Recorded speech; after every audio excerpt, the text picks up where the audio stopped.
boule, ça se chiffonne par terre, il y a du fish shooting et tout, c'est pas beau. Ouais. Et donc, quand tu vois la physionomie d'un cours de self-défense et qu'il n'y a pas de tatami au sol, déjà la première chose, il n'y a pas de tatami au sol, donc il n'y a pas de lutte. Ouais. Donc, tu t'entraînes pas à tous les cours à faire des takedowns. Et quand je te parle d'un takedown, ça veut dire c'est-à-dire que moi, quand j'ai construit des salles, que ce soit ici en France à l'étranger, et que je commandais les tatamis, ma principale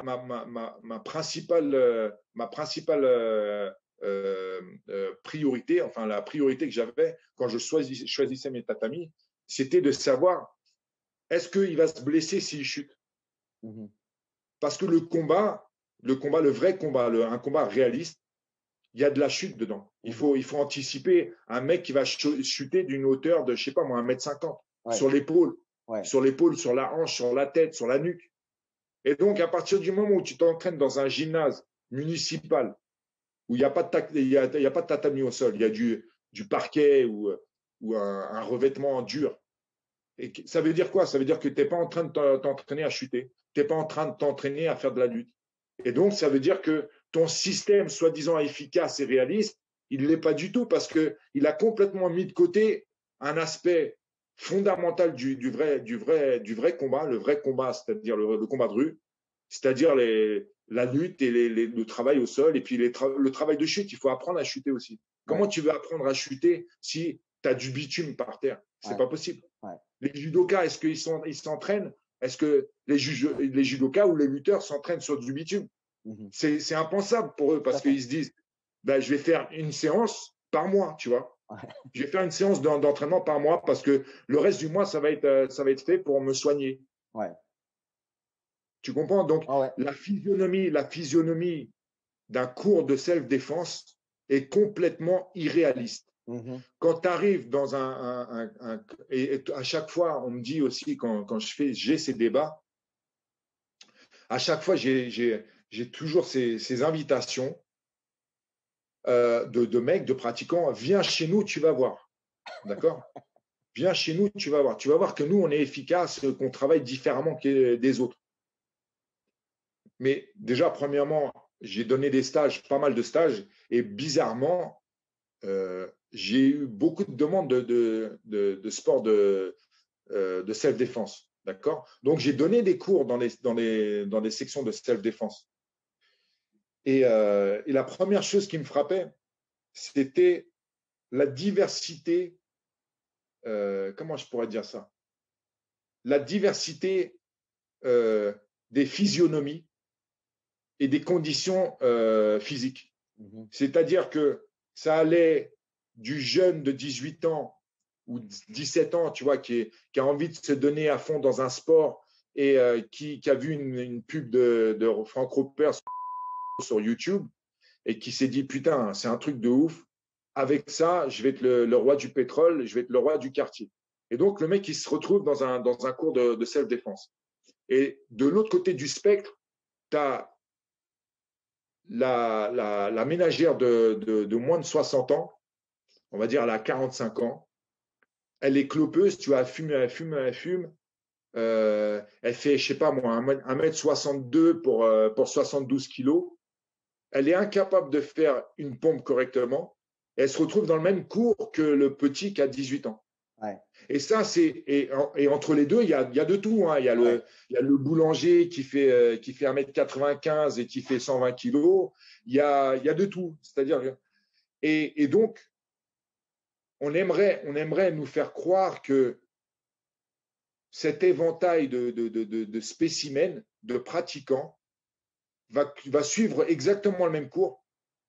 C'est-à-dire la ménagère, elle va faire le même cours que le mec qui fait 1m95 pour 145 kilos de bedoche et que le petit de 18 ans.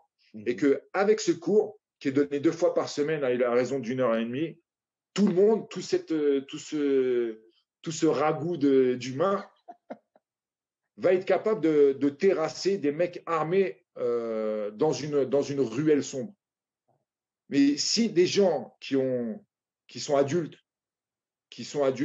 et qui entendent ce discours sont capables de croire à ça, bah après, tu es capable de croire à tout et n'importe quoi. Et d'ailleurs, en ce moment, on le voit avec ce qui se passe. Ah ben ouais, je vois. J'ai fait une vidéo, moi je pense que tu l'as vu il n'y a pas longtemps, ça peut-être quoi, 15 jours, justement, où je parle de gars qui est au sol et donc tu as le gourou qui est au sol, tu as le gars qui est au-dessus de lui, les jambes ouvertes, entre ses jambes en fait. C'est-à-dire le mec a les jambes ouvertes, le gourou a les jambes au milieu, alors il le pousse là, il le frappe là. Et je leur dis, mais dans la rue, j'ai dit, tu as déjà pris un stump? Tu sais ce que c'est que j'ai un stump? Tu crois que le gars il va rester au-dessus de toi, il va te regarder, ou un bon coup d'épée dans la tronche? Et tous ces mecs-là, en fait, ils font que du statique. C'est très beau, tu vois, mais encore une fois, on est loin de la réalité. On est loin. Toi, tu as boxé à Pride. Pride, le stump est autorisé. Les mecs, ils n'ont pas compris la puissance d'un stump. C'est que quand ça Bien arrive, sûr. fou. Bah, d'ailleurs, Oui. pour en revenir à mon combat au Pride, c'est comme ça que je perds. Hein. Je perds au stump, sur un stump, parce que en face de moi, j'avais ce que les gens considéraient comme le meilleur combattant de MMA de l'époque, c'est-à-dire Shogun Rua. Oui. Et je perds sur des stomps juste parce que voilà, bon, pour deux raisons, parce que j'avais pas de cardio et puis parce que le mec en face, il était adepte du stomp et il avait l'éventail complet, on va dire, du MMA, et que, Ouais. en tout cas, le MMA version Pride, et que moi, j'avais qu'une partie de cet éventail-là. Ouais. Et donc, dans la rue, l'éventail, il doit être encore plus Ouais. vaste que. Ouais. Et donc, ouais, ça me fait marrer, en fait, tu vois, les mecs qui s'entraînent. Et là, pour en venir à ce que je disais tout à l'heure, par rapport à l'éventail, justement, dans un cours de self-défense, l'éventail, si tu veux, si on prend l'éventail possible dans un combat style Pride, il est, je sais pas moi, sur l'éventail de 1 à 100, les règles du Pride, on va dire, c'est à 70. Après, tu rajoutes des armes et puis là, tu as un truc complet.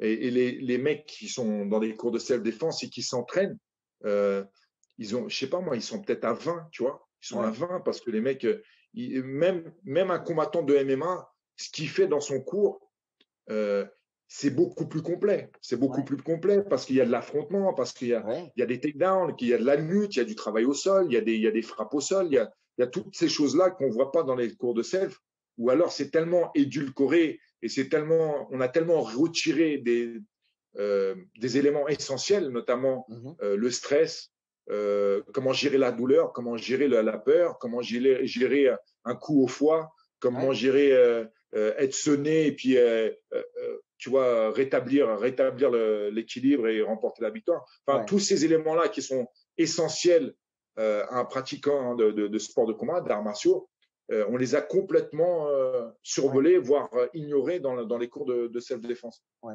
Il y a, Et il y a une chose aussi, Cyril, c'est que je pense que tu es d'accord avec moi. Euh, Tu sais, tu as des mecs, on te l'a dit à toi, ouais, mais nous, dans nos cours de self-défense, on fait des sparring. Ça arrive souvent. On fait des sparring. Alors, moi, ouais, je leur dis, c'est tout simple. Dans ton cours de self-défense, on te met une droite, on va t'apprendre à faire 1, 2, 3, 4, 5, 6, etc., etc. Je dis, tu me dis que tu fais des sparring. Très bien. La question est simple. Quand tu fais des sparring, est-ce que tes techniques que tu apprends, elles marchent? Non. C'est quand tu fais des sparring, en fait, ces mecs-là, ils font du pied-point, à part que c'est sale, parce qu'ils ne ouais, savent pas bien le faire. sûr. Et ils ne savent pas le faire, Regarde, donc c'est mauvais. je vais te dire un truc. Tu regardes, n'importe qui pense que on dit de la merde, toi et moi, on dit de la merde, on est des gens aigris, des gens jaloux de la Ouais. self-défense, ou parce que ça, je l'ai tout le temps, ça. Mhm. Je suis un mec aigri, je suis un mec jaloux et je jalouse ou Franck Ropers ou tous les autres. Euh, faut savoir un truc, c'est que ce que je dis moi, c'est par rapport à du vécu. Mhm. C'est-à-dire, et en plus de ça, je l'ai prouvé que j'ai un Ouais. vécu. Tout à J'ai un fait. vécu qui est, qui est archivé. Ouais. J'ai une centaine de combats professionnels, un peu plus de 100 combats professionnels. Si tu creuses un peu, je pense que tu peux trouver aller 60 combats sur les 100. Ouais. Il y en a qui sont partis aux oubliettes parce que une partie de ma carrière s'est faite à une époque où Internet n'existait pas. Ouais. Mais, euh, je pense qu'il y a une grosse partie de ma carrière que tu peux retrouver. Mhm. Franco, toute cette clique-là, ils sont inconnus au bataillon. C'est-à-dire dans n'importe quel milieu martial où il y a des combats, où il y a des compétitions, ils sont inconnus. Ouais. Toute leur réputation repose sur leurs vidéos de démonstration. Tout à fait. Et puis, ils sont très forts en trouvant. Moi, quand on m'a fait une critique il n'y a pas longtemps de ça, d'ailleurs.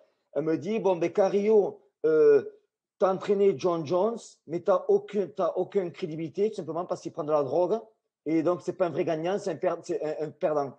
Je leur dis, mais tu crois que prendre de la drogue, ça va améliorer ta droite, ça va améliorer ton takedown, ça va améliorer ton combat, mais il faut qu'ils arrêtent, tu vois. Donc, pour eux, tu n'es pas crédible, tu vois, parce que tu n'es pas sain, tu vois, ou les boxeurs que tu as coachés ne sont pas sains. Et ils essaient toujours de trouver des contres dans ce que tu dis, tu vois. Mais par exemple, on arrive à une question que j'ai à te poser, ça tombe exactement là. On va te dire, ouais, mais nous, Cyril, on met des coups de pied dans les couilles. Donc, est-ce que tu penses que toi, c'est un MMA, on autorise des coups de pied dans les couilles, est-ce que ça changerait? Rien du tout. Exactement. Tu sais, il y a un autre exemple de MMA. Je suis en Sibérie avec Xavier, dont je parlais tout à l'heure.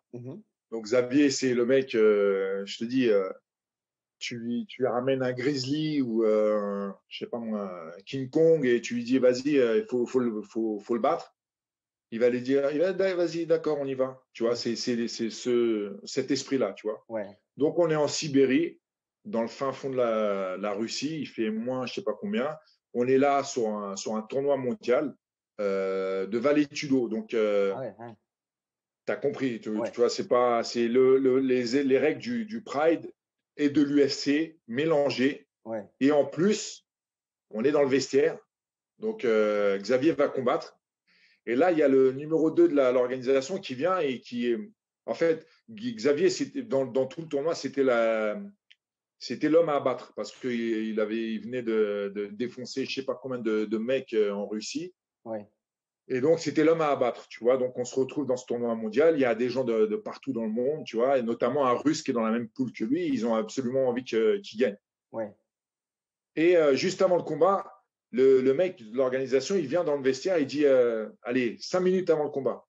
Il nous dit Cyril, il y a eu un quiproquo, je suis pas sûr que vous êtes au courant, mais tu sais qu'il y a les coups de boule qui sont autorisés. Et donc, je suis là, donc il y avait déjà les stompes, il y avait déjà les soccer kicks, il y avait tout. Et en plus de ça, dans le vestiaire, 5 minutes avant le combat, on me dit qu'il y a les coups de boule. D'accord. Ouais.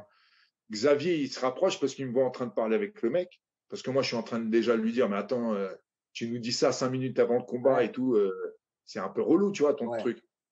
Et Xavier, il se rapproche, il comprend ce que l'autre lui dit, il me regarde, il fait, coach, ça va rien changer de toute façon, je vais le défoncer.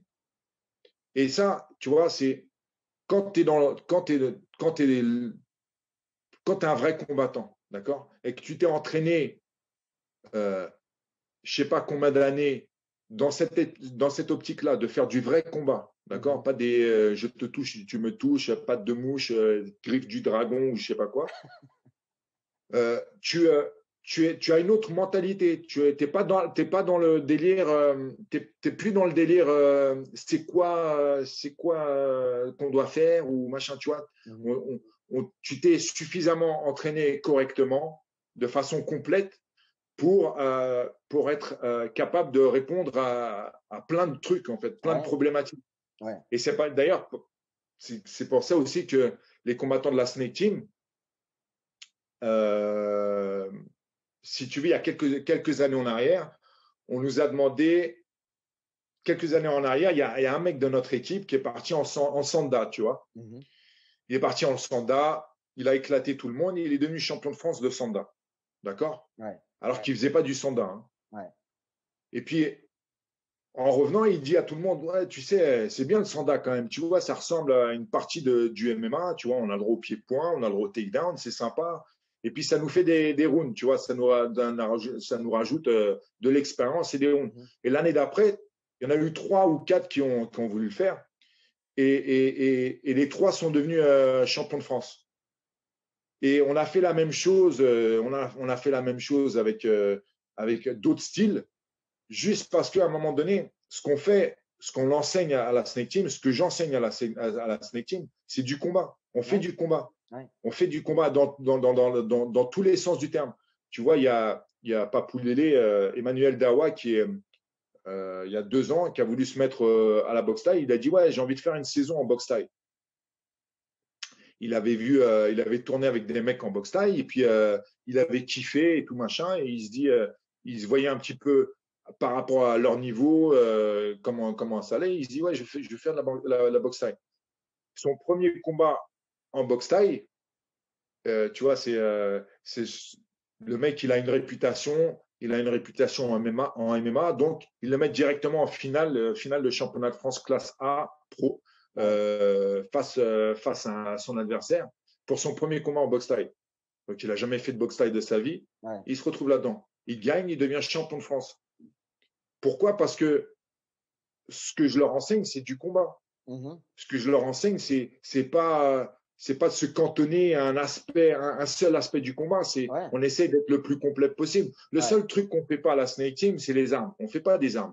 Mais on a une approche martiale, on a une approche réaliste du sport qu'on pratique, tu vois. Et donc, et c'est important, tu vois, quand tu fais des sports de combat, tu fais des arts martiaux, c'est important de jamais lâcher de vue ton objectif. Ton objectif, c'est de remporter la victoire, c'est de dominer l'adversaire, c'est de faire en sorte que le mec abdique le plus vite possible.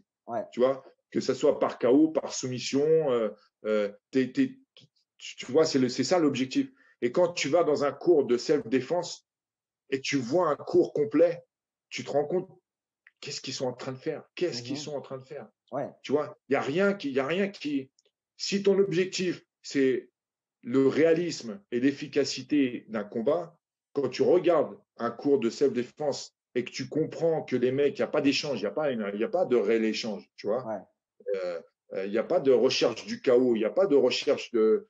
Tu vois, quand en sport, dans les sports pieds-points, par exemple, ou le MMA, ou ces sports-là, il y a une vraie recherche du chaos. Et donc, les mecs, les compétiteurs qui sont en préparation pour un combat, ils mettent les gants, ils mettent les casques, ils mettent les coudières, ils mettent les genouillères, ils mettent des fois double protège tibia et ils envoient à 90%. Et ça, c'est une sparring. On fait ça une fois par semaine, une sparring de séance dure, parce que les mecs, ils ont besoin de ça. Parce que ça ressemble au combat. Tu comprends?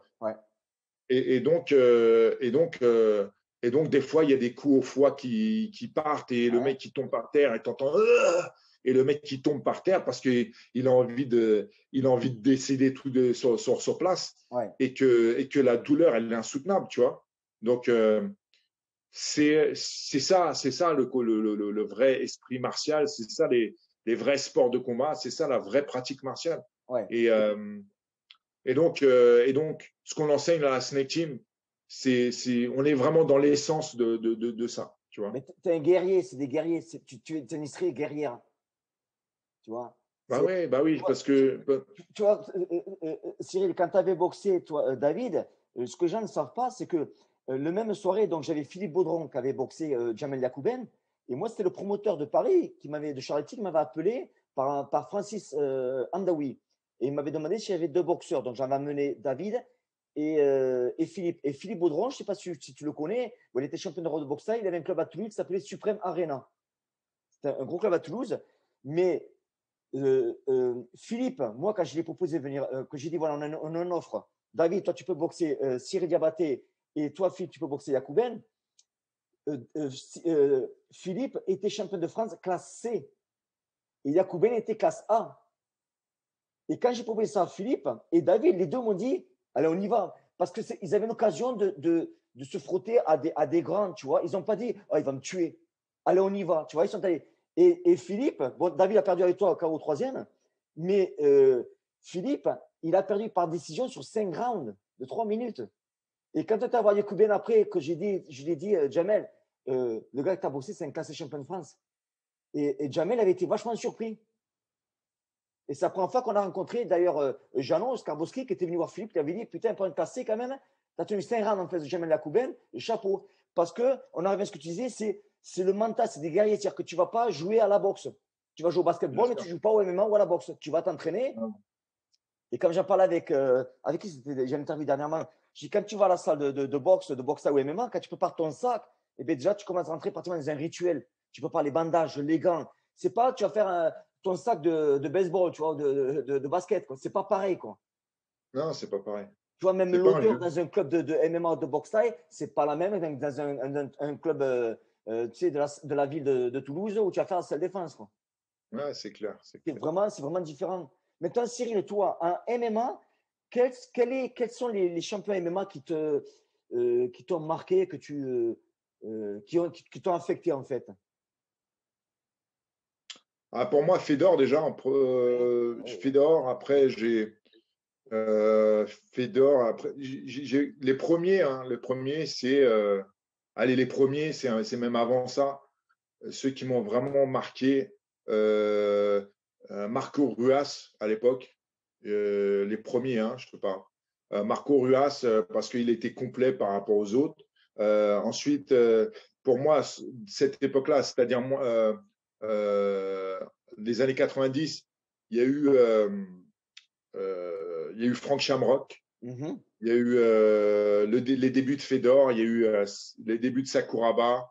Ouais, Euh, Sakuraba, il m'a vraiment impressionné. C'était mon préféré de l'époque. ouais, Il y a eu aussi Hayato Sakurai, ouais, champion du Chuto. Euh, Rumina Sato aussi, ouais, ouais. pareil, un combattant du Chuto. OK. Euh, et puis après, j'ai commencé à regarder. Enfin, j'étais vraiment fan du Pride, moi. Ouais, C'était mon truc, c'était le Pride. Donc, j'ai regardé Fedor, la grande époque Fedor. Pour moi, c'était quelque chose d'hallucinant, tu vois. ouais, Euh, et même aujourd'hui, hein, même si je compare un Fedor de sa meilleure époque avec les poids lourds d'aujourd'hui, ouais. je me dis qu'il était vraiment en avance de son temps et puis qu'il était prodigieux, tu vois. Donc après, il y a eu cette vague-là. Et puis après, les années 2000, j'ai aimé, j'ai aimé tous les grands de l'UFC qui ont commencé vraiment à sortir du lot. Et Georges Saint-Pierre, forcément. Mhm. Euh, les, qui d'autre avant ça? Ouais, Frank Shamrock, déjà, il était encore là, il était encore présent. Euh, les Chuck Liddell aussi, j'aimais bien Ouais, Chuck Liddell, il avait ouais, un style qui était bien efficace. ouais. Et puis après, la dernière génération, j'ai envie de dire, celui qui sort vraiment du lot pour moi, c'est Israël Adesanya, Mhm. parce il a une vista, il a une intelligence de combat qui est vraiment au-dessus du lot. Tu vois, Ouais, il ressemble à Anderson Silva de la grande époque. ouais. Et donc, oui, lui, il sort du lot et j'aime le voir combattre parce que tu vois tout. Il y a du spectacle, il y a de l'intelligence, il y a du style. C'est vraiment beau. D'accord. Maintenant, une autre question aussi par rapport quand on parle des arts martiaux. Que je lis les questions, tu as déjà répondu à pas mal de questions. Il y a une chose que tu viens de dire qui m'a marqué, et je l'ai dit dans une vidéo quand je parle des diplômes, parce que tu as Frank Ropers qui montre tous ses diplômes. Et à un moment, il Ouais, montre un diplôme, il dit, je me suis même intéressé au MMA, j'ai fait un stage avec Bas Rutten, et il montre un ouais, certificat. Et quand j'ai regardé la vidéo, moi, j'ai refait une vidéo après ça et je lui ai dit une chose importante. J'ai dit, il y a une chose que tu as oublié là, c'est que tu as ton certificat, tu as Basruten à droite. Je lui ai dit, mais tu as oublié de mentionner le nom à gauche qui est encore plus important et c'était Marco Ruas. ouais, Alors je lui ai dit, quand on s'entraînait, on dit Basruten, bien sûr, c'est un monsieur. Je lui ai dit, mais tu as oublié de dire Marco Ruas parce que lui, c'est un grand monsieur aussi. Tu vois. Donc ouais. ça prouve déjà que les gars en MMA, ils font un stage, ils vont avec le nom qui est le plus connu, entre guillemets, mais ils ne s'intéressent pas vraiment à qui est avec Basruten. C'était Marco Ruas qui était présent, tu vois. Et Marco Ruas, c'est pour ça que ça me fait plaisir qu'il son nom, parce que c'est un grand monsieur, quoi. Ouais, Marco Ruas, c'est le premier, pour moi, le premier à lier la formule moderne du MMA, Ouais, c'est-à-dire la boxe thaï, plus, plus la lutte et plus le travail au sol. Tu vois, pour moi, ouais, c'était le premier à le faire. ouais, Tu vois, après, Après, il y a eu, comment il s'appelle, Frank Shamrock, Oui. qui a repris ça, qui était complet, qui était Marco Ruas, il manquait un petit peu de cardio. Et puis quelque part, Frank Shamrock, il a comblé cette lacune parce qu'il est Ouais. arrivé avec un pied-point, avec de la lutte et avec des soumissions. Et en plus de ça, il avait un gros cardio, tu vois. Ouais. Et non, Marco Ruas, c'était. Moi, j'aimais tout chez lui. Il avait une prestance, il avait un charisme, il avait un physique, avec ses poils sur le torse, là, et Ouais. des petits gros muscles. Il avait son petit slip de bain de Brésilien, Tout à là. fait. Ouais. Je me dis, non, pour moi, tu vois, c'était un personnage de jeu vidéo. Moi, j'ai toujours Ouais. été gamer, tu vois. Donc, quand je le voyais arriver, pour moi, c'était le personnage que j'aurais choisi dans le jeu, tu vois. Ouais. Et qu'est-ce que tu penses des gens qui donnent des ceintures noires sur Internet? Les quoi? Des gens qui donnent des ceintures noires sur Internet. Oh là là, putain. C'est comme, tu sais, c'est comme Frank Ruppers qui, à un moment donné, il faisait des cours sur son site Frank Ruppers Academy, là où je sais pas comment ça s'appelle. Il donnait des cours par visio, donc je sais pas quel, tu vois, FaceTime ou je sais pas quoi, ou Zoom ou je sais pas quoi, ce que c'était à l'époque. Il donnait des cours de 15 minutes pour 35 euros. Euh, à donner des conseils, à donner, je sais pas ce qu'il faisait en fait. Et je me dis en fait, bah, ça a toujours existé déjà. Depuis la commercialisation des arts martiaux, je me souviens, quand j'étais jeune, je retrouvais des vieux magazines, même américains, le célèbre Black Belt, ou Oui. même des magazines genre Karate Bushido, où Oui. ils vendaient des cours par correspondance, Oui. où tu envoyais un chèque et tu recevais un fascicule, un petit livret avec tes techniques à travailler, tu vois. Ouais. Et en fait, le Mito Jitsu, ça a toujours existé, tu vois, ça a toujours Ouais. existé, ça existera toujours. Il y aura toujours des crédules qui vont acheter aussi bien l'abonnement à tel fascicule qui va t'apprendre à être un guerrier de la rue que les gens qui achètent la planche à abdos sur téléachat, tu vois. Ouais. C'est Ouais. toujours. Les gens sont à la recherche de la facilité. Ouais.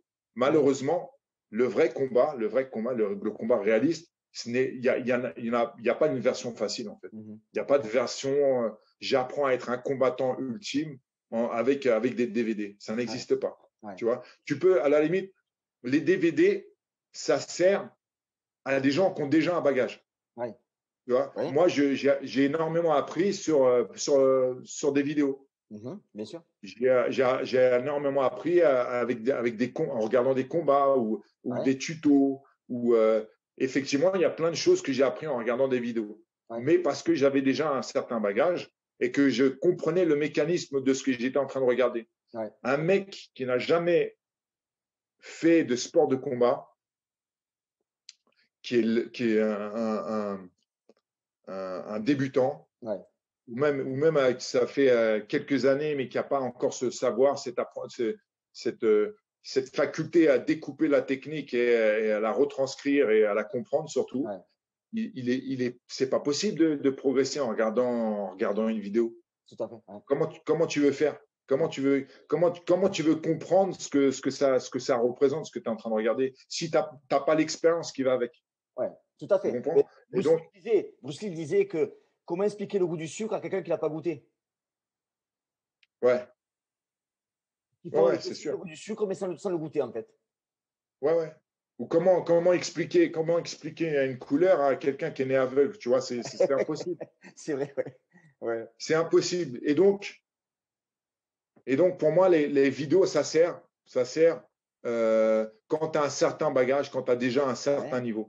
Tu Ouais. comprends? Ouais. Euh, Prétendre à un mec, acheter mon coffret DVD de 12 DVD, du 1 à 12, en partant de débutant jusqu'à combattant de l'UFC.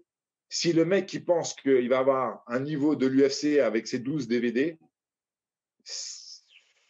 ouais, autant croire au Père Noël, autant croire aux Lucioles, aux licornes et tout ce qui s'ensuit, tu vois. Ouais.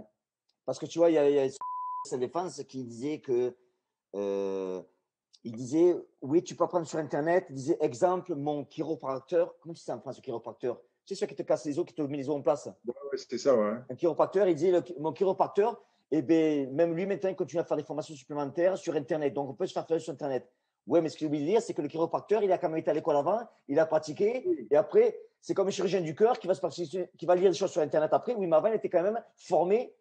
Moi, un chirurgien un mec me dit, oh, le gars, il va te faire une opération du cœur. Il a été formé sur Internet. J'ai dit, mais qu'il va se faire enculer.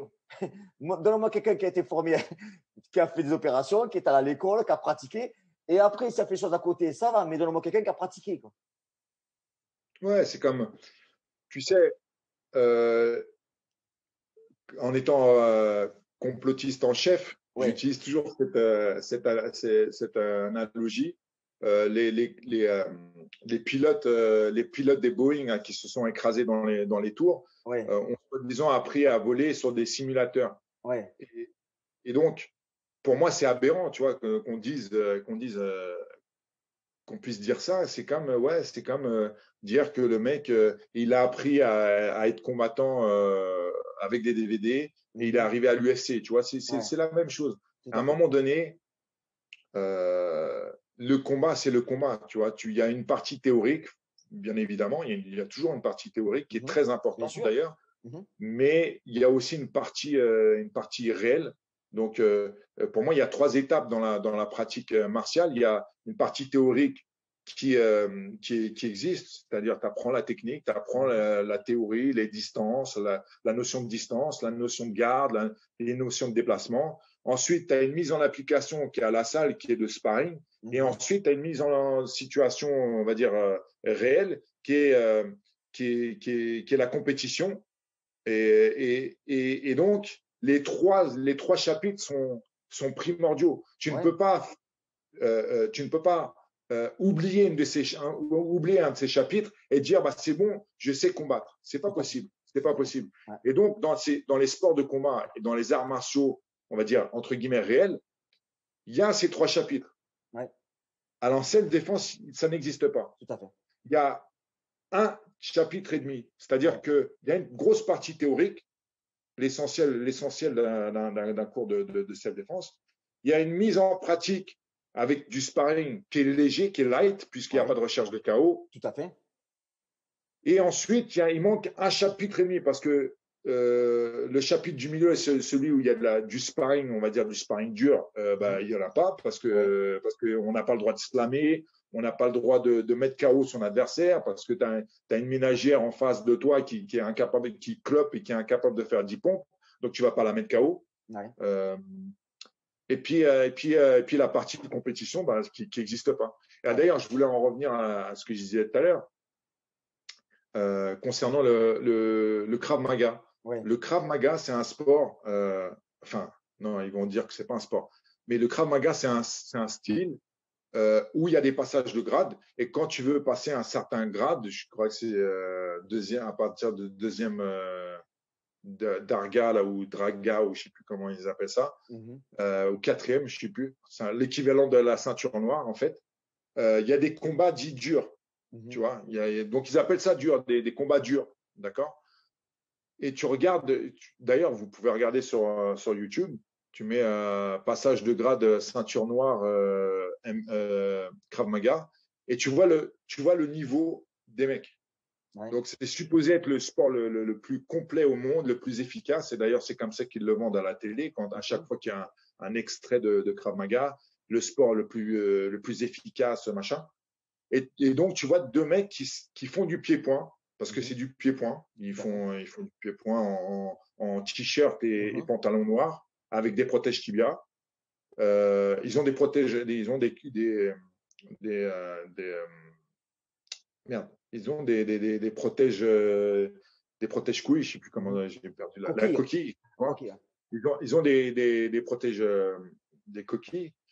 Et voilà, donc ils font du pied-point. C'est du kickboxing où Ok. ils autorisent les coups de pied dans les parties et les amener au sol, et puis un travail approximatif au sol. Ouais, Et quand tu vois le niveau technique de ces mecs-là, c'est c'est un niveau, c'est même pas un niveau classe B en kickboxing ou en boxe ouais, taille. ouais. C'est pas un niveau classe B en kickboxing et en boxe thaï. On est loin du niveau classe A.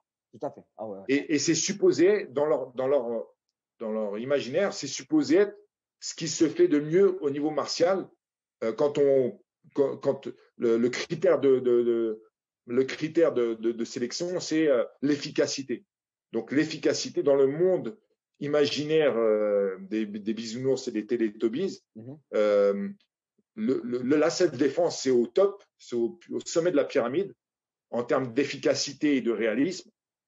Et ceinture noire de Krav Maga, bah, c'est le top dans ce monde-là. Et quand tu vois leur niveau martial, c'est même pas un classe B ou un classe C en boxe thaï. Ouais. Ah ouais, c'est sûr, je suis d'accord avec toi, à 100%. À 100% d'accord avec toi. Et encore plus quand ils font les sparring, ils disent qu'ils autorisent que les couilles, ils n'en mettent même pas. Ouais, en plus, parce que ça aussi, tu vois, je bossais la nuit. Quand je bossais la nuit, j'ai fait des quartiers chauds quand même, notamment à Bastille, où à la haute saison, quand il commençait à faire beau, on avait des bastons. Allez, je bossais le vendredi et samedi, et je faisais un dimanche soir à Pigalle.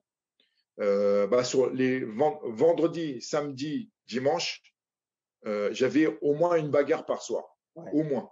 Ouais. D'accord. Et je m'invente pas une vie, je suis pas en train de, c'est pas mon délire, tu vois, je raconte pas de mythos. Alors je dis pas que moi j'ai pris part à ces bagarres, hein, c'est pas ça que je suis en train de dire. Mais j'ai pu observer des agressions, des bagarres, des échanges et tout ça, tu vois. Donc j'ai une certaine expérience et ça sur combien d'années? Sur 8 ans, d'accord. Donc j'ai vu sur 8 ans, je pense. J'ai vu peut-être, je sais pas moi, à vue de pif comme ça, au moins 100 bagarres, au moins, d'accord, au moins 100 bagarres. J'ai eu l'expérience d'être tiré dessus, qu'on nous sorte des armes à feu, qu'on me sorte des armes blanches. J'ai eu tout ça, d'accord, moi personnellement. Je suis pas en train de raconter une life qui n'existe pas. D'ailleurs, il y a plein de gens qui faisaient partie de mon cercle sportif, qui bossaient aussi avec moi dans ces boîtes-là, qui en attestent, et on a vécu des aventures ensemble. Et je sais ce que c'est qu'une agression dans la rue, je sais à quoi ça ressemble, je sais l'adrénaline, je sais la peur, je sais le stress, je sais, j'ai pris des coups, j'ai failli être planté plusieurs fois. J'ai failli prendre une balle aussi une fois parce qu'on nous a tiré dessus, parce qu'encore une fois c'est loin d'être comme dans les films où le mec il vise quelqu'un, et c'est plutôt je sors une arme et je tire dans tous les sens. Mais donc j'ai vécu ces choses-là, et ça c'est mon expérience, en plus de la centaine de combats professionnels, sans parler des combats amateurs. Donc j'ai une certaine expérience de ce qu'est le combat en termes sportifs, et puis en termes dans la rue, tu vois. Alors quand je vois ces charlots, ces charlatans, ces énergumènes prétendre et mentir aux gens, tu vois, et leur faire croire qui seront capables d'évoluer dans un univers comme ça, un univers qui est stressant même. J'imagine que pour moi qui était sportif de haut niveau, j'ai arrêté le monde ce milieu-là pour deux choses. D'une, parce que je mettais trop de temps à me remettre de trois nuits blanches par semaine pour mon entraînement. Donc, je gagnais bien ma vie à cette époque-là, mais c'était impossible d'être trop performant avant le mercredi à la salle, tu vois. Parce que je venais de taper 3 nuits blanches et que c'était juste un peu infaisable. Donc, j'ai arrêté pour cette raison. Et deuxième raison, parce qu'il y a un état de stress perpétuel pendant 3 jours par semaine. Parce que quand tu es dans les quartiers comme ça et que tu es devant une porte et qu'il y a 15 lascars qui sont là pour rentrer dans ta boîte et qu'on vient de leur refuser la boîte et que ça commence à chauffer, ça commence à te regarder mal, ça commence à te menacer, à te traiter tous les noms, et que tu as ça au moins, je sais pas combien de fois l'année, tu vois, et ben c'est stressant. Ouais. Et même pour un combattant professionnel, j'étais déjà titré. Hein, à un Ouais. moment donné, je faisais la porte, j'étais toujours, enfin, j'étais déjà champion du monde, tu vois. Ouais. Et donc, même pour moi, c'était stressant ce truc-là, tu vois. Donc, quand on apprend une ménagère ou le lycéen de 18 ans ou de 16 ans que en faisant ses petits cours dans son gymnase, il va être capable de faire face à ce stress-là, Ouais. c'est de l'escroquerie, tout Ah, je simplement. suis d'accord avec toi. Je suis d'accord avec toi. C'est une escroquerie sans nom et c'est pas bien. Et c'est pour ça que je les lâche pas. C'est Ouais. pas parce que je suis jaloux ou de, ou de ces mecs-là. Ils gagnent de l'argent, tant mieux, tant mieux. Mais en même temps, non. Parce que c'est de l'escroquerie. Ouais. Ils arnaquent les gens pour gagner cet argent. Et c'est pas normal, tu vois. Donc, je suis l'injustice m'insupporte. Ouais. L'injustice m'insupporte. Quand je vois ces mecs-là profiter de la crédulité des gens, je peux pas laisser faire. C'est compliqué, c'est Ouais. compliqué. Donc, ça fait des années maintenant. Je regardais sur mon Facebook, je suis tombé sur un post de 2014 où je parlais du jiu-jitsu, enfin du mito-jitsu plutôt. Et c'est un terme qui aujourd'hui a été repris partout Tout à par fait. plein de gens Ouais. parce que les gens se rendent compte aujourd'hui, tu vois, toi, mais d'autres personnes se rendent Ouais. compte que c'est pas normal. C'est pas normal. Tu sais, quand tu es passionné de sport de combat et des arts martiaux, tu es passionné par ça et que tu comprends la vraie nature de ce truc-là, c'est compliqué. C'est compliqué de laisser faire, tu vois. Tout à fait. Et donc, aujourd'hui, c'est toi qui les lâche pas et qui leur casse les couilles. Mais c'est normal, en fait. C'est normal parce que quand tu es amoureux de ce qu'on fait, quand tu es amoureux de la pratique, la vraie pratique, tu peux pas les laisser faire. C'est pas Ouais. possible. Tout à fait, ouais. Parce que c'est C'est dur.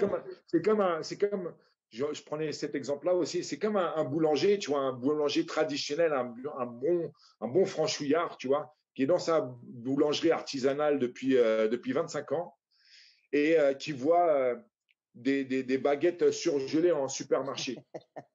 Tu vois ce que je veux dire? Il va regarder la baguette, il va regarder la baguette avec dégoût, tu vois. Il va se dire, mais comment les gens, ils peuvent s'acheter ça et trouver ça bon, tu vois? Parce que le mec, il est là dans son atelier, machin, à partir de 4 heures du matin, il est en train de malaxer son truc, et puis qu'il a envie il est amoureux du travail bien fait, et qu'il comprend ce que c'est que la vraie baguette française, tu vois. Et, et donc, nous c'est pareil, tu vois. Je regarde les gens sur les vidéos de self-défense et je suis triste pour eux, tu vois. Je me dis, mais en fait, c'est pas ça le combat, c'est pas ça l'art martial. L'essence de l'art martial, c'est pas ça. Non. Ouais. Ouais. Et puis, c'est exactement ce que tu dis, Cyril. C'est que je crois que des gens comme toi et moi, on se bat contre eux parce qu'on est des passionnés et on sait la douleur qu'il y a derrière, on sait le travail qu'il y a derrière. Et Bien sûr. moi j'explique en fait ce qu'ils font en salle défense. Ils te mettent un mec sur une chaise, ils te mettent une corde autour du cou, ils enlèvent la chaise et quand tu es là, ils t'apprennent à te défendre. J'allais, c'est trop tard. Alors, toi, tu viens du MMA, moi j'explique. Quand le gars il te prend un rear choke, tu sais, un choke par derrière qui te prend le cou, un rear choke, dès que c'est passé là, dès que la main elle est passée là, pour t'en sortir, genre, les chances sont très petites. McGregor, il s'est fait taper par Khabib. Et eux, ils ont le secret pour s'en sortir. Alors, c'est là qui me casse les couilles. C'est que comment t'en arrivé là? C'est ça qui est important. Comment c'est arrivé là? Eux, ils démarrent à la fin, ils vont te faire 1, 2, 3. Mais ils n'ont pas compris. Ils sont, comme tu as dit, ils sont à l'envers. Ils ont démarré par la fin. Et, et tu sais ce qui me casse le plus, Cyril, les couilles le plus, mais vraiment, c'est quand tu as un mec qui te dit, alors voilà, le mec qui vient de la boxe, il va te mettre un low kick et tu vas faire ça. En fait, indirectement aux gens, ils leur font comprendre qu'eux, ils connaissent le Muay Thai. Ils savent ce que c'est qu'un low kick. Alors, en MMA, il va te faire ça. Donc, on va faire ça. Ça fait qu'il lave le cerveau aux gens en faisant comprendre qu'ils connaissent tout. Mais en fait, et que forcément, le meilleur, leur style est meilleur. Tout à fait. Ce qui m'énerve aussi, c'est les gens qui viennent des sports véritables, tu vois, les sports de combat véritables, les arts martiaux véritables, et qui leur donnent du crédit. Tu vois, par exemple, Frank Rupert, il a toujours des invités qui viennent d'autres sports, machin, et qui lui donne de la crédibilité, tu vois, Ouais, et, moyennant des followers, parce que c'est comme ça que ça marche, tu tout à fait. vois. Le mec, le mec qui va chez Frank Ropers parce qu'il sait que Frank Ropers, il a regardé des millions de fois et Ouais, que lui, il a envie de gratter des followers sur ses réseaux sociaux. tout à fait. Donc, il va faire une vidéo avec Frank Ropers où il va se prendre un truc, il va faire oh putain, ça c'est Ouais, oh là là, c'est vraiment douloureux. Alors quand c'est un champion de kickboxing ou de boxe thaï ou de MMA qui le fait, bah, ça donne la crédibilité à Frank Ropers tout parce à que fait. après c'est les élèves, ils vont dire oh putain, même un champion de MMA il a mal. Ouais, Waouh, c'est vraiment qu'il est fort. Et, et, euh, et c'est ça aussi, tu vois, ça, cette espèce de d'échange chelou qui existe aujourd'hui entre les pratiquants de vrais sports, tu vois, et qui vont donner du crédit à ces gens-là. tout à fait. Ah, j'ai du mal, quoi. J'ai Ouais. vraiment du mal. Tu vois, moi, Joël, j'ai fait, on en a parlé hors caméra. J'avais fait, il y a ma chaîne YouTube, je l'avais écrit il y a plusieurs années de ça. Bon, il y a 2 ans, j'ai décidé d'arrêter de me battre contre les mythos du dessus, comme tu les appelles, parce que, bon, je t'expliquais hors caméra ce qui s'est passé. Bon, maintenant, je reviens. Mais moi, la chaîne, elle a augmenté d'un coup parce que, bon, j'ai une grande gueule, je dis des choses telles que je les pense. Et tu vois, il y en a qui ont dit, ouais, mais tu veux faire du buzz, faire de l'argent. Alors, comme j'ai dit, je vais faire des publicités là, tu sais, sur YouTube, pas de mettre de publicité, mais je vais réverser la partie pour faire la publicité sur leur chaîne à eux, pour les détruire, et deux, pour donner à des, tu sais, à des pompiers ou qui sont morts ou des gens de l'armée qui ont perdu leur famille. Je vais réverser à des œuvres. Donc, je ne fais pas pour l'argent. Tu vois, moi, j'ai pas fait cette chaîne YouTube pour être riche. Tu ne deviens pas riche sur YouTube. C'est comme tu fais pas du MMA ou du box fight pour devenir riche. C'est pas le bon métier, quoi. Tu fais ça par passion, mais pas pour gagner de l'argent. C'est pas possible. Bah ouais, de toute façon, le mec qui se dit, je vais devenir riche en clashant des gourous de Mythojitsu, son business model, il est foireux, tu vois. Exactement. Donc, effectivement, si moi, ça fait, je sais pas combien d'années, que 7 8 ans que je parle de ces charlatans, c'est pas parce que j'ai envie de devenir riche ou parce que je suis jaloux d'eux ou que j'ai. Ah oui, on m'a sorti aussi, ouais, tu prêches pour ta paroisse, tu prêches pour le MMA. Moi, à la base, je suis combattant de boxe thaï. Moi, j'ai fait du Tout à fait. pied-point, Ouais, même pas du MMA, moi, à la ouais, base. ouais. J'ai été champion du monde en karaté Shidokan aussi. Donc, je sais que enfin, j'étais champion du monde aussi, enfin, vainqueur de la Coupe du monde de Sanda. Ouais, Donc, si mon but c'était de cantonner tout le monde à un seul et même sport, euh, et je pousse mes élèves encore aujourd'hui à pratiquer, à s'inscrire dans les compétitions de sambo, de sanda ou de boxe thaï. ouais, Donc, dire que Cyril il prêche pour sa paroisse, il veut absolument mettre en avant le MMA parce qu'il a un club de MMA. Déjà, j'ai pas un club de MMA, j'ai un club de combat, moi. ouais, Comme je disais, les mecs, ils sont capables de combattre pas que dans le MMA. Et puis, c'est pas vrai que je suis amoureux que du MMA. C'est pas vrai du tout. Je suis un amoureux de la boxe time, moi déjà à la base, mhm, ouais, de la boxe anglaise aussi. Je regarde toutes les grosses réunions de boxe anglaise et ça depuis 30 ans. mhm, Parce que je suis passionné par ça, hein. Je suis passionné. Mes boxeurs, je peux te citer les adversaires les adversaires de Tyson, de La Hoya, de Roy Jones Jr., mes préférés, parce que je suis passionné par ça. ouais, Je suis pas que passionné par ou la boxe thaï, c'est pareil. Euh, j'ai des idoles de boxe thaï. Samat Payakaroun, par exemple, ouais, ouais, legend. pour moi, c'est le summum avec Ouais, Shenshai, tu vois. ouais, Donc, dire que je prêche pour ma paroisse parce que je veux vendre du MMA ou parce que je suis jaloux et aigri d'un repère, c'est pas la vérité. Je ne suis pas, c'est pas ces raisons-là. ouais, C'est pas ces raisons-là.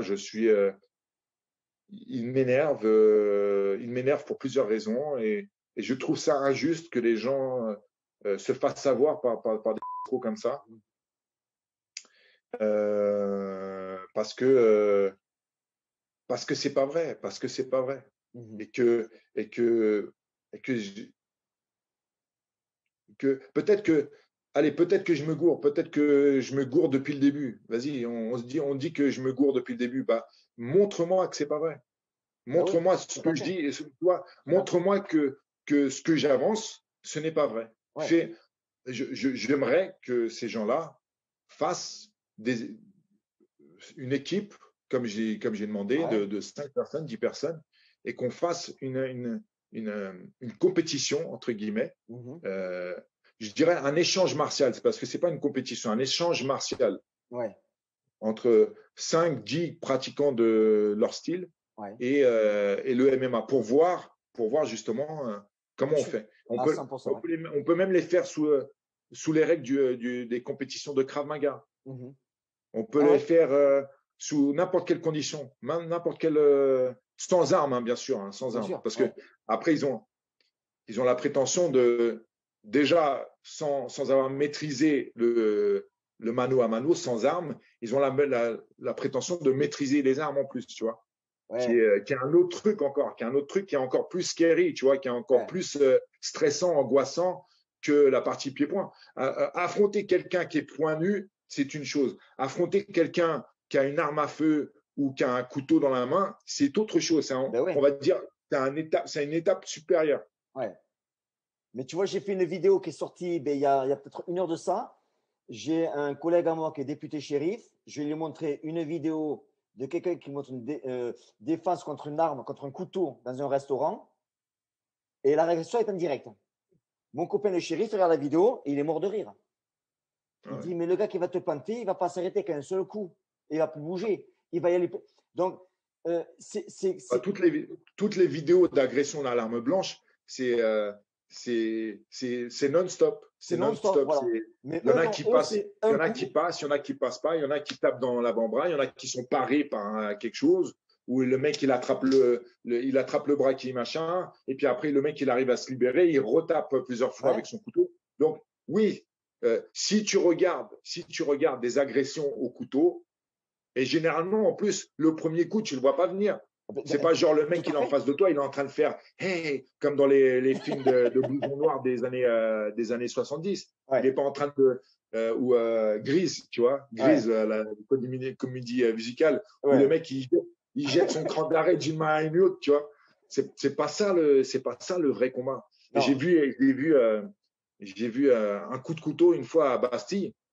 Où, où le mec qui a mis le coup de couteau, bon, déjà c'était chiffon, hein, c'était vraiment chiffon, ça se grappillait, machin truc, on les a séparés par la suite.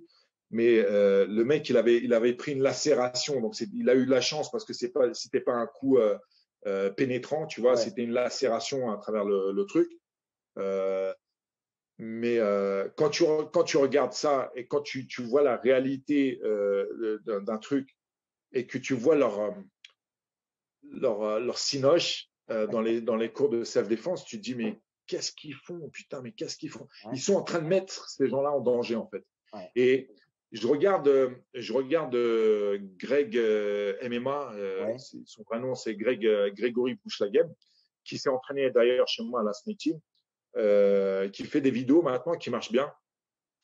Et, euh, et quand il fait des affrontements avec des experts de self-défense, il y a une expérience qui est vraiment intéressante.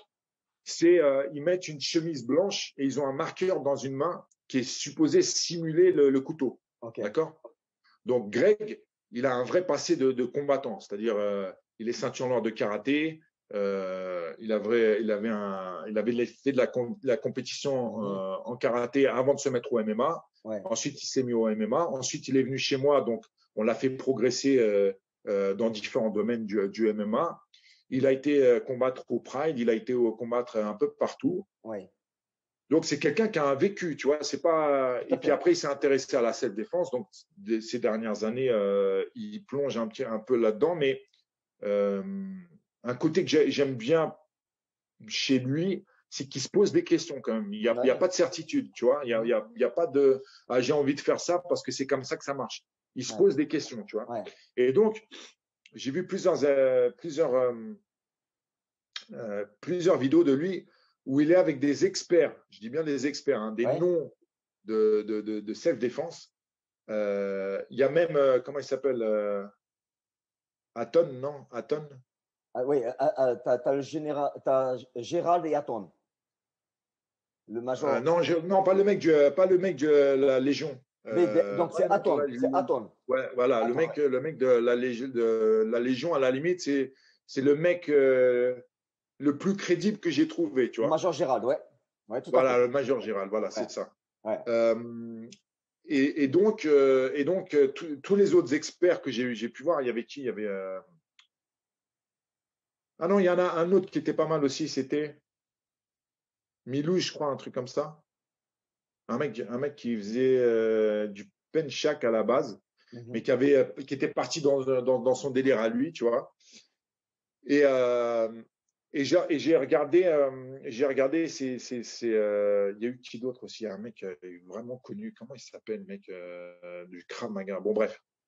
Et donc, il faisait ce test de chacun une chemise blanche, un Ouais. casque, et chacun avec un marqueur, ou en tout cas, Greg avait le marqueur et devait agresser, et puis après, ils interchangeaient, tu vois. Ouais. Et la réalité, c'est que de ces experts, hein, c'est qu'il n'y a aucun qui n'a pas pris de coup de couteau, déjà, Tout à fait. premièrement. Alors, ils sont tous experts de ninjitsu ou je ne sais quoi, de trucs folkloriques, mais il n'y a aucun qui n'a pas pris de couteau. Ouais. Donc ça veut dire que et Greg, c'est pas un expert au couteau, tu vois, il n'est pas soi-disant, enfin, c'est pas un expert en armes blanches, tu vois, Ouais. c'est un mec lambda qui a un passé sportif, martial, mais c'est pas non plus le mec qui a appris à servir d'un couteau pendant les 10 dernières années, tu vois. Ouais. Et donc, par contre, les mecs en face, les experts de self-défense, même Aton, là, le mec c'est quoi, GIGN? Ouais. C'était le G. Ouais, Bon, GIGN. bon, bref, voilà. Donc, même lui qui est soi-disant ce qui se fait de mieux, machin, euh, même lui, en fait, tout le monde a pris des coups de Tout le monde couteau. a pris le couteau. Ouais. Tout le monde prend des coups de couteau. À partir du moment où il y a un mec en face de toi, avec un couteau et qu'il est déterminé, hein, parce que ça, c'est Ah important. ouais, S'il veut te mettre un coup de couteau, il va te mettre un coup de couteau. tout à fait. Il y a aucun mec après ces phases-là, là, avec la chemise blanche, qui est ressorti avec une chemise blanche immaculée. C'est pas vrai. Il y a eu des traces de coups de couteau dans tous les sens. Alors, il y a eu des coups de couteau où ça fait un gros trait bien épais où le couteau il s'est enfoncé. Et puis après, il y a eu des slashes, tu vois, Ouais. mais tout le monde s'est pris des coups de couteau. Ouais. Donc, quand tu vois, et puis c'est soi-disant des experts, hein, tu vois, t'avais vraiment ce qui se fait de mieux, la crème de la self-défense. Ouais. Ils, ils étaient là et pourtant tout le monde s'est pris des coups de couteau. Ouais. Donc, et ça, c'était un jeu. C'est-à-dire il y a pas le stress, parce que sous stress, euh, dans une situation que tu connais mal ou que tu connais pas ou que tu n'as jamais vécu, tu réagis encore moins bien. Tout Tu à vois, fait. là, c'était un jeu, donc on peut se dire que les mecs savaient qu'un coup de marqueur, ça allait pas les tuer. Ouais. Mais malgré ça, ils se prenaient des coups dans tous les sens. Ouais. Tu vois. Ouais. Donc, qu'est-ce que c'est dans un vrai, ces mecs-là, avec tout le savoir qu'ils ont, qu'est-ce que c'est une vraie bagarre de couteau? Comment ils font? Ouais. Tu vois, donc, et ça, c'est la réalité en vrai. C'est ce qui se passe en fait. Ouais. Tu as des autoproclamés experts en combat de rue, combat d'armes blanches et tout ça, qui se, qui s'octroient des titres Ouais. ou qui font des cursus où il y a des passages de grade et tout ça machin où tu t'allonges, tu vois, parce que au final, euh, c'est pas en faisant des combats que tu gagnes ton grade à la fin de grand maître de Mito Jitsu. Mhm. C'est en donnant des chèques, tu vois. Donc plus tu donnes des chèques et plus tu évolues de grade. Ouais. Et après, quand tu as vraiment donné plein de chèques, tu as atteint le niveau ultime de Super Saiyan du Mito Jitsu. Et là, si tu as du charisme, Ouais. si tu as un bon carnet d'adresses, si tu as les contacts qu'il faut et si tu as un gymnase à dispo, tu peux lancer ta propre école de Mito-Jitsu, tu vois. Tout à fait. Et ça, c'est une réalité. Ouais. Dans la boxe thaï, dans le MMA, dans tous ces sports-là, la crédibilité du pratiquant, elle est obtenue par le combat ou le nombre de combattants que tu as formés. Ouais. Parce que c'est Tu vrai. vois la différence, tu as vu la différence du bordel? Tout à fait. Parce que tu vois, c'est vrai que tu le dis bien, il n'y a pas de ceinture noire en Muay Thai, il n'y a pas de ceinture noire en anglaise, il n'y a pas de ceinture noire en MMA. Non. Tu vois, C'est le nombre de. C'était déterminé. Le coach, la valeur du coach est déterminée par deux choses. Le nombre de gueules qu'il a cassées et ou le nombre de gueules que ses élèves ont cassées. Tout à fait. Amen. Donc, Amen. le truc, la valorisation d'un coach de MMA, de boxe thaï, de machin, elle est faite uniquement comme ça. C'est pas le nombre c'est pas le nombre de mecs qui est là dans son école. Tu vois, tu peux avoir 1000, tu peux avoir la valeur du coach de MMA ou de boxe thaï ou machin. Elle n'est pas déterminée par le nombre d'élèves qu'il a. Elle était déterminée uniquement par la valeur de ses combattants. Tout à fait. Tout à fait. Tu vois, quand tu parles de ça, là, Cyril, tu me fais passer une question, là, c'est que, tu sais, en ce moment, ils surfent surtout les gourous de défense, ils surfent sur, ouais, j'ai été portier pendant 10 ans, etc. Je me suis aperçu, moi, c'est que à chaque fois que je pose une question à un gars qui est un combattant, je lui dis, en tant que portier, si tu as un choix à avoir à un collègue qui va travailler avec toi, tu préfères qu'il ait un passé de combattant ou un pratiquant de MMA ou de Muay Thai d'anglaise ou un passé de self-défense. Tous disent, moi, il faut le gars, écoutez-moi, il faut qu'il fasse du MMA ou de la taille. C'est ça, je ne comprends pas. Alors, comme on répond tous à la même question en disant, moi, en tant que portier, je préfère avoir à côté de moi un mec qui fait du pied-point plutôt qu'un qui fait la self-défense, où est-ce qu'ils sont ces portiers qui disent qu'eux font la self-défense? On ne les trouve pas. Parce que pour eux, ceux qui font la self-défense sont les portiers. Non, les portiers, ils ne font pas la self-défense. Les portiers, ils font un sport de combat. Point à la ligne. Et ils ne font pas de la self, c'est pas vrai. Alors, moi, j'ai bossé beaucoup la nuit. Il y a eu des fois des mecs qui se retrouvaient à nos portes avec nous. Alors, moi, je bossais dans des établissements qui prenaient beaucoup des mecs du gym où j'étais, où je combattais à l'époque, tu vois. Donc, on va dire la moitié des portes, c'était des combattants, et l'autre moitié, c'était du bric-à-brac, des gros blacos qui faisaient 120 kilos, qui étaient musculeux, l'autre qui faisait du machin, l'autre qui faisait je sais pas quoi, qui connaissait le patron. Et puis, de temps en temps, il y avait, comme ça, il y avait un mec qui faisait un sport comme ça, tu vois, enfin un sport qui faisait du Krav Maga ou qui faisait du Wing Chun ou tu vois, il y avait de temps en temps un passage comme ça. Ouais. Et bon, quand tu passes des nuits entières à bosser avec des gens comme ça, bah, ça devient tes potes, tu vois, et puis ça dure des années, donc ça devient des potes, et ça devient des potes. Et systématiquement, et on en parlait entre nous, les boxeurs, tu vois, en gros, quand ça allait au charbon, on comptait sur nous, tu vois, on comptait sur les boxeurs parce qu'on comptait pas sur le mec qui faisait du Krav Maga ou tiens, j'ai eu un mec aussi qui était très sympa, c'était un bon pote à moi, euh, qui était euh, qui était presque aussi grand que moi, mais qui faisait genre 20 kilos de plus que moi et qui dépassait facilement les 100 kilos à l'époque et qui était israélien, qui sortait de l'armée et donc euh, qui avait fait leur self-défense là-bas, là, tu vois, leur Krav Maga et tout ça, machin. Et il avait été gradé il était jeune, hein, mais il avait été gradé dans l'armée et tout ça. Donc, quand il est arrivé, il avait une grosse réputation parce que c'était un costaud aussi, tu vois. Ouais. Et, et donc, quand il est arrivé, on a sympathisé. Il était vraiment sympa comme mec. Et les premières bagarres, très vite, on a eu des bagarres parce que c'était le quartier. On était à Pigalle, tu vois, donc pas à Pigalle, à Bastille.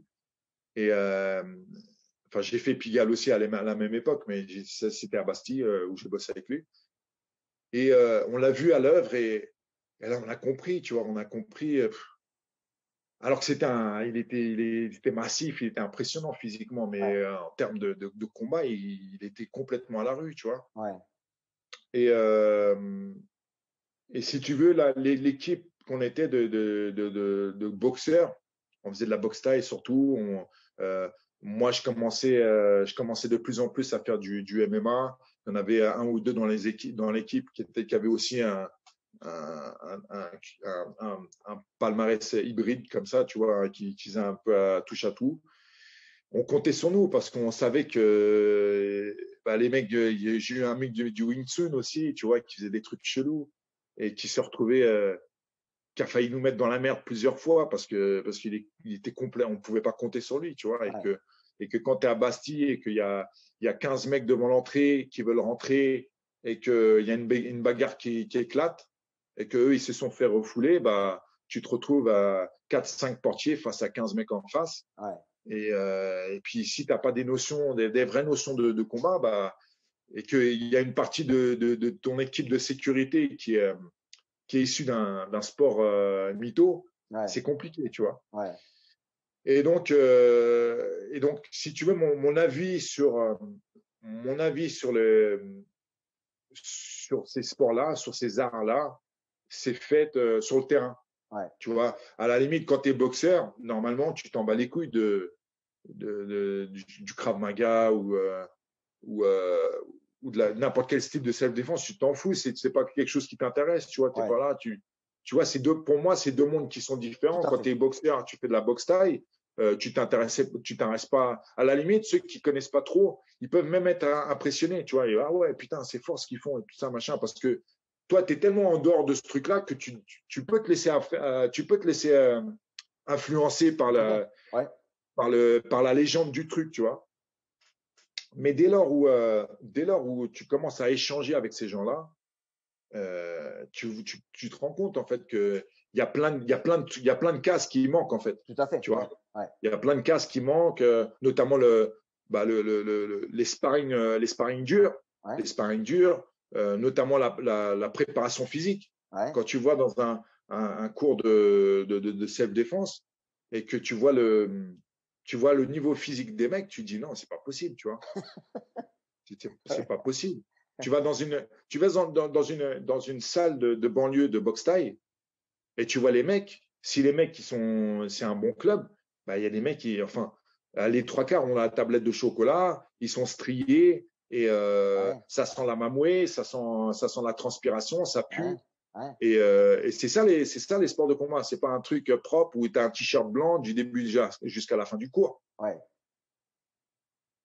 Ouais, parce que tu vois, les mecs aussi, tu vois, dans la salle de défense, le gars, il te met un coup de poing, il bloque, etc. Tu te dis, mais déjà, le coup de poing est tellement mauvais, ça ne sert à rien de le bloquer. Prends-le et fouille sur la gueule. Parce que le coup de poing est tellement mauvais qu'il n'y a même pas de faire mal, tu vois ce que je veux dire.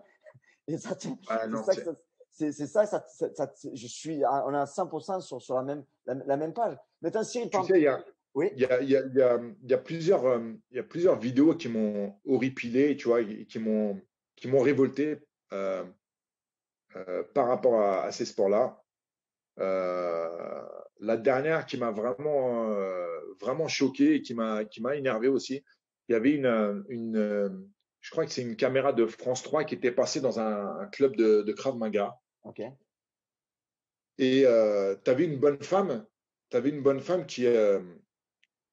qui s'entraînait, tu vois, face à donc il l'avait mis exprès face à un grand black. Ouais. Déjà, si tu as bien capté ces sports-là, il y a rarement des rebeux et des renois là-dedans, tu vois. Ben, c'est vrai. Les rebeux et les renois, ils sont plus dans les clubs de boxe thaï, justement, ou de boxe anglaise, ou machin, tu vois. Ouais. Et donc là, il y a un grand black costaud, tu vois, avec des gros biceps, des gros pecs et tout, en t-shirt blanc, qui est en face de la meuf et qui est en train de lui donner, tu vois, les mains pour qu'elle tape dedans. Et elle tape, mais la technique, elle est horrible. Alors, peu importe le style que c'est, hein, peu importe le coup qu'ils lui ont appris, c'est horrible, tu vois. Les bras, ils partent en zigzag, il n'y a pas de garde, elle n'est pas sur ses appuis, il n'y a pas de transfert de poids. Enfin, tous les critères qui font que le coup, il est bon, il est efficace, il n'y en a aucun qui est coché. Ouais. Et donc, elle est en train de mettre ses enchaînements. Et puis après, le mec qui tient la caméra, enfin le journaliste, lui pose la question, alors, qu'est-ce que ça vous apporte cette pratique? Elle se retourne vers la caméra un peu essoufflée, tu vois. Elle fait, ouais, bah, je me sens mieux, je suis plus sûr de moi. Je sais que peu importe où je vais, je suis en sécurité parce que je sais que maintenant, aujourd'hui, je suis efficace. Ça fait 2 ans que je pratique et que je suis sûr de pouvoir me défendre. Et donc, ça me donne une assurance. Et tu te rends compte qu'en fait, les gens qui pratiquent ces styles-là, en fait, ils achètent une assurance. C'est pas Ah, oui, c'est fort aussi, ouais. ils achètent pas une, comment dirais-je, ils achètent pas une technique de combat efficace. Ils achètent un somnifère. Ils achètent un truc qui les endort et qui les fait rêver. Ouais. Et qui fait que ils sont dans leur tête, hein, dans leur tête, dans leur mental, ça les rassure en fait. Tout à fait. C'est une rassurance. Ouais. Je paye l'adhésion, pas pour savoir me taper, mais pour me rassurer. Ouais. Tu vois. Ouais. Jusqu'au jour où, parce que après, faut pas se leurrer, le public de ces styles de self-défense, ils ont une chance sur, Oui, c'est vrai. une chance sur 100 peut-être, Ouais. de se faire agresser un jour, tu vois. Mhm. Et donc, c'est pas des gens qui vont se retrouver dans des bagarres de rue tous les 2 fois par mois, tu vois. Ouais. C'est pas vrai. C'est des gens qui ont très peu de chances de se faire agresser ou en tout cas très peu de chances de se faire casser la gueule par quelqu'un dans la rue, tu vois. Ouais. Et donc, c'est quelque part, ils s'achètent une illusion en fait. Ouais. Sauf que c'est malhonnête, puisque le mec il vient chercher un style, Ouais. une efficacité. C'est comme si quelqu'un va dans une armurerie et dit voilà, pour des besoins de self-défense, j'ai besoin d'un flingue qui soit facile d'utilisation, facile d'entretien. J'ai pas besoin d'aller au stand de tir 2 fois par semaine, que c'est assez naturel de prise en main. Je vais l'utiliser, machin, peut-être jamais dans ma vie, mais j'ai besoin d'un truc qui me rassure et donc qui va être facile d'utilisation. Et je vais tirer à peu près dans sa direction et la balle, elle va se loger et puis ça va me sauver la vie, tu vois. Ouais. Et le mec, il lui vend un truc, mais c'est un factice. Tout à fait. Tu vois. C'est ça. C'est un factice, c'est un truc qui tire des balles à blanc, tu vois. Voilà. Ouais. Alors peut-être que le mec qui a acheté ce pistolet balle à blanc, il aura jamais besoin de se servir de ce truc-là, tu vois. Peut-être qu'il aura jamais il sortira son pistolet, jamais il aura tiré avec, et donc jamais il s'apercevra que c'est nul. Ouais. Mais s'il a besoin un jour pour sauver sa peau ou la peau de ses enfants, il a besoin de sortir son truc et d'être efficace. Comment il va faire? Ouais, ouais. Ouais. Donc voilà, moi c'est comme ça que je vois la self-défense. C'est pour ça que j'ai du mal avec ces styles-là. Ouais. Après, comme rien n'est tout noir ou tout blanc, il y a effectivement des gens, je pense, à un certain niveau, notamment dans les troupes d'élite, je pense, de l'armée ou de la police, qui ont peut-être une forme plus efficace de self-défense. Je pense à ceux parce qu'avant, toutes les armées du monde faisaient de la self-défense, une forme de self-défense. Maintenant, toutes les armées du monde, ils font du MMA plus de la maîtrise d'armes, tu vois. Tout à fait. Ils font les deux, c'est-à-dire ils font tous du MMA et tous comment désarmer un mec ou en tout cas comment contrôler quelqu'un qui a une arme, tu vois. Tout à fait. Et donc ils ont délaissé de plus en plus la self-défense parce que c'est de la merde. Ouais, ouais.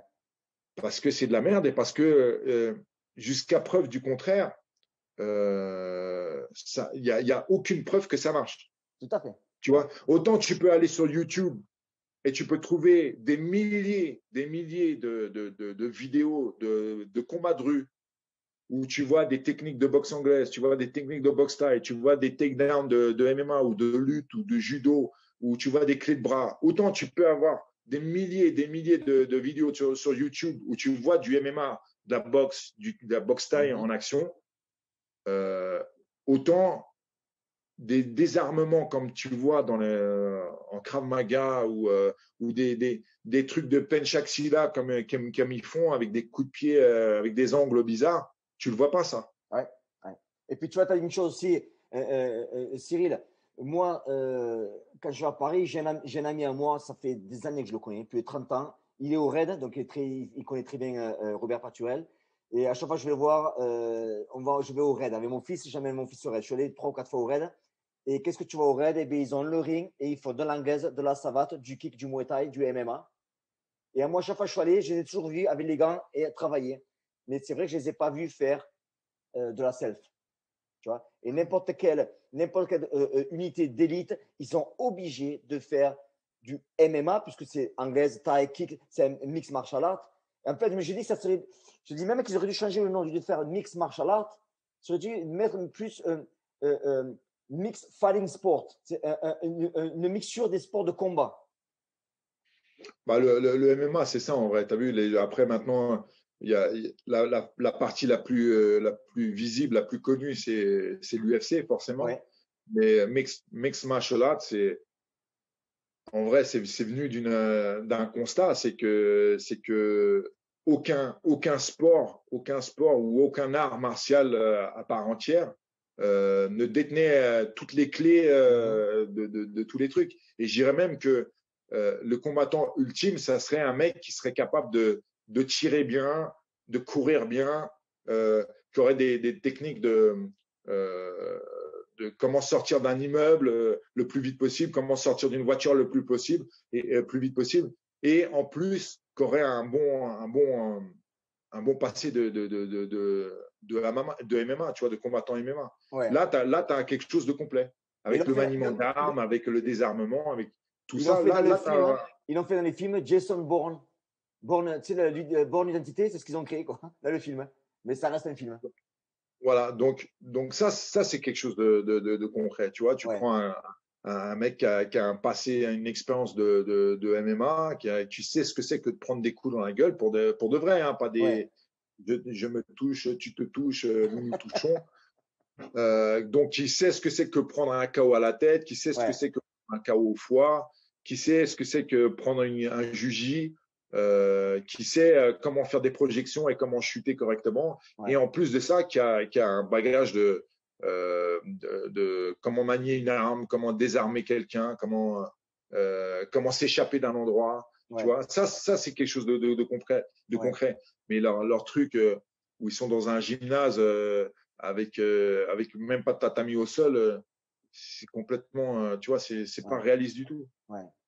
Et Cyril, si tu es, on prend un exemple, j'ai posé cette question hier à quelqu'un que j'ai interviewé, je t'ai envoyé la vidéo, je ne dis pas son nom parce qu'elle aussi elle va faire du bruit, un grand champion de boxe. Tu es dans la rue, tu es avec ta femme, tu es tout seul, tu as un mec qui vient, ça sent le pâté, tu sais qu'il va frapper. Tu frappes en premier ou tu attends qu'il te frappe, toi? Bien sûr, je frappe en premier. Qui va prendre le coup? Mais eux c'est ce qu'ils disent. Tu prends et tu te défends. Alors, tu as répondu. Non. Après, je verrai avec les flics. Après, j'irai au tribunal s'il le faut. Mais je vais pas attendre que le mec il lâche le premier coup. Dans la rue, j'ai déjà la physionomie d'un combat. On sait jamais. Tu vois, si ça se trouve, la main qui est derrière son dos, il y a quelque chose au bout. Ouais. Tu sais pas. Ouais. Je vais pas attendre qu'il sorte un schlass ou un flingue pour me tirer une balle ou me mettre un coup devant mes enfants ou machin. Si je vais pas laisser l'opportunité, c'est sûr et certain. Je pense que quand tu connais un petit peu la rue, tu sens le truc. Tu vois, tu sens que le mec, ça se voit dans son comportement, dans sa gestuelle, dans comment il se tient. Tu sais que si le mec il est déterminé à faire quelque chose ou si c'est de l'esbrouf, tu vois. Si c'est de l'esbrouf, je m'en fous. Je lui dis, ah, vas-y, excuse-moi, poteau, je suis désolé, machin, et je m'en fous, tu vois. J'ai pas d'ego à ce niveau-là, tu vois. Tout à fait. Donc, si je suis avec mes enfants et bon, ça fait très longtemps qu'on m'a pas pris la tête dans la rue, mais je me connais parce que quand j'étais portier, si je pouvais désamorcer une situation en prenant un peu sur moi au niveau de l'ego, j'hésitais pas à le faire. Ouais, parce que je m'en fous en vrai, tu vois. Bien sûr. Ouais, d'accord, ok, bah ouais, ok, je suis désolé, ouais, bah, excuse-moi, vas-y, excuse-moi. Si ça peut désamorcer la situation, je suis capable de le faire. Ouais. Maintenant, si je suis en face d'un mec et je sais que il est déterminé et qu'il est en train de regarder un petit peu à droite à gauche parce qu'il est en train de regarder s'il y a des témoins, s'il y a des flics ou machin, je vais pas attendre qu'il me mette un coup de chlasse ou un coup de poing. Ouais. Tu vois? Et donc, ouais, c'est ça. Donc, on en revient encore une fois à que la loi dit que l'action est plus rapide que la réaction. Et ce que tu as dit plus tôt, parce que ça, j'enregistre et je vais l'utiliser à chaque fois et je te donnerai crédit, c'est qu'il a fond à l'envers. En sa défense, tu apprends, on te met un coup de poing, tu te défends. Et ils n'ont rien compris. C'est que si ça sent le pâté, frappe le premier parce que l'action est plus rapide que la réaction. Point à la ligne. Je préfère me prendre 6 mois avec sursis qu'un coup de couteau dans le buffet. Ah ouais, voilà, tout simplement. Tu vois, je préfère aller devant le juge et de voir avec lui et essayer de plaider ma cause et de m'en sortir avec le moindre mal possible, plutôt que jouer à pile ou face avec un mec, je ne sais pas ce qui va se passer. Tout à fait. Tout à fait. Cyril, maintenant, si tu pouvais revenir en arrière et parler à Cyril qui avait 25 ans, qu'est-ce que tu lui dirais? Qu'est-ce que tu lui dirais? Par rapport à quoi? Mais si par exemple, toi, tu reviens en arrière maintenant et tu te trouves en face de toi quand tu avais que 25 ans, quel conseil tu donnerais?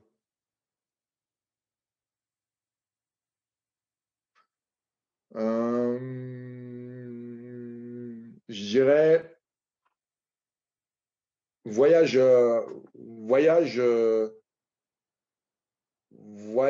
à l'étranger, essaie de garder ton école, essaie d'aller à l'étranger aussi pour développer ta carrière parce que en France ça bouge pas assez vite. Moi, j'ai toujours, comme je suis un utopiste, tu vois, j'ai toujours cru depuis le milieu des années 90 que le MMA ça allait se développer, que le sport de combat professionnel ça allait se développer et que donc je traînais mes pieds pour aller à l'étranger. J'avais ma famille aussi qui m'a